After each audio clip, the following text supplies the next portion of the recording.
Hey, what's up, everybody? How's you getting on? It's me, Odio, and I'm back again today to do a review for you, and I'm doing Venom, Save the Last Dance. It's a pretty good movie. It's part 3, the end of the trilogy. Let's get into it.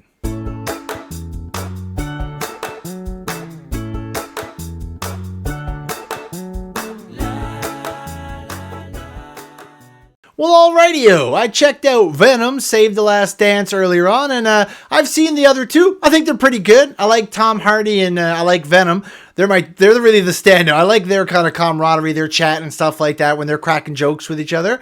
The rest of it's pretty good. It's okay CGI. Wasn't a huge fan of the second one, but it was pretty good. It's entertaining enough. You can just sit down and enjoy some action from Venom.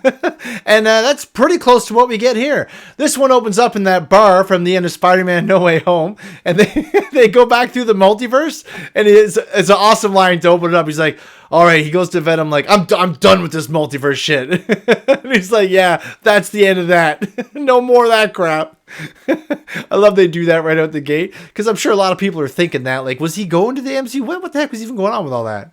But yeah, so this movie's not heavy on the plot. Basically, there's an evil symbiote god named Null, and he's been trapped in some cage. The symbiotes locked him in a long time ago, because he's horrible and going to kill them all. So now that they've got him trapped in there, he can't get out. He needs to find the key, kind of like the One Ring. This is what this reminds me of.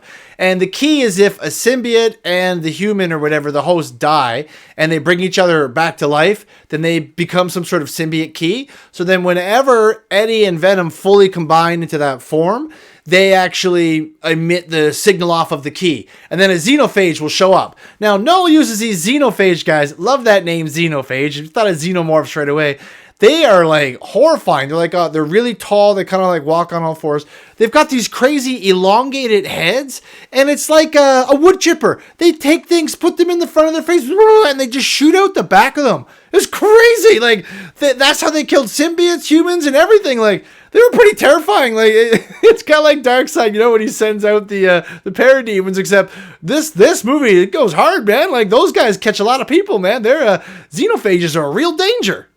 So anyway, Eddie Brock and Venom, they're going to be traveling along. They're trying to get back to where all the other symbiotes are being kept. There's all these different little symbiote pieces and stuff, all being kept in this secret lab. So it's really like kind of like a road trip, like a buddy road trip. And I really like it. Those were my favorite parts, when you had Eddie and Venom traveling, talking with each other, cracking jokes. Eddie Brock, every movie, just looks worse and worse. This guy's like always dirty, disheveled, covered in muck, tired. They really he goes through the ringer in every movie. No different in this one.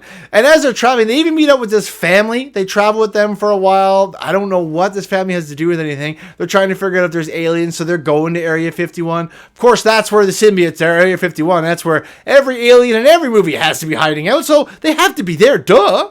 As they're on the way there, though, they get in. There's lots of fights, lots of action. Every time they turn into their full form, one of those xenophages comes down. They're cool. Those things are unstoppable. They can just sense you. It's just like the Nazgul in Lord of the Rings. They know when you put the ring on where you are. Well, when they form, they know where you are. They teleport. They try to kill them a bunch of times. They're narrowly escaping throughout the whole movie.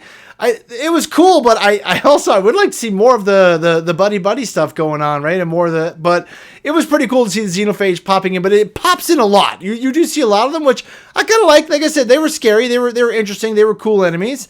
And there's also, oh my goodness, there was a general and these two scientists when they finally do get to Area 51, and there are like an army of symbiotes.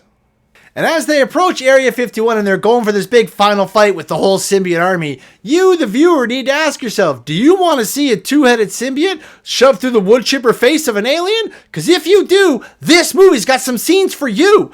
I did like, though, there were a lot of symbiotes. They were just jumping on the humans, turning into their form, and they were fighting the xenophages off at one point. There's tons of xenophages that come, tons of symbiotes.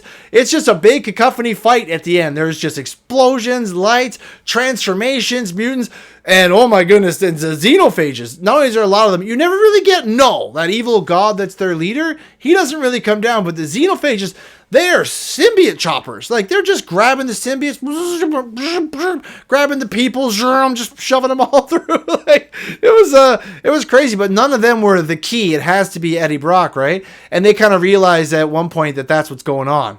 One of the standout performances in this, Chiwetel Ejiofor. I really liked him in Serenity. He was like the villain in that. He's like, I'm trying to create a world where people can live in peace, but I know there's no place for me in that world. I loved him in that. I know he's been in lots of other stuff, but he's fantastic as the general. When he realizes how they become the key, he basically makes sure to get Venom and Eddie Brock separated. And he's like, okay, let's just shoot him in the head. Then if he's dead, he can't be the key. And then we can't let this null god out who can't kill everyone. I'm like, yeah, this plan nails it. There's two scientist ladies like, no, don't do that. I don't remember their name. I didn't really like them at all. They're forgettable. I'm pretty sure they get eaten by xenophages.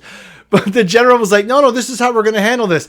I liked seeing this guy. He had a very, the general, I'm calling him the general. I don't remember the character's name, but he had a very audience-centric viewpoint. I'm like, why don't they do this? And he's like suggesting they do that.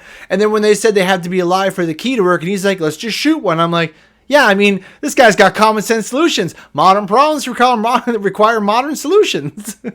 But yeah, at the end of the day, we get an amazing final fight. Symbiotes flying through the air. So many different symbiote suits. Like I said, a two-headed one. You get xenophages. You get an amazing, just great finale. And it's a really good way to end the trilogy. You get a nice send-off finale for Venom. It's like, oh yeah, it's over now. It feels like the end of the trilogy. It's a decent ending. I won't ruin the whole thing here, but it reminds me of the ending of the first movie, to be honest with you. But it was really good. I loved it. I had a great time with it. It was interesting, fun.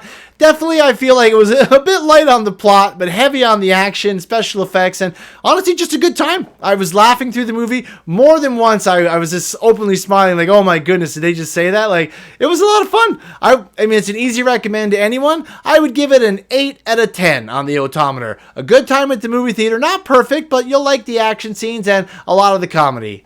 Thanks so much for watching this far, though, guys. I really appreciate that. Please like, share, and subscribe. And remember, everybody, stay out of trouble.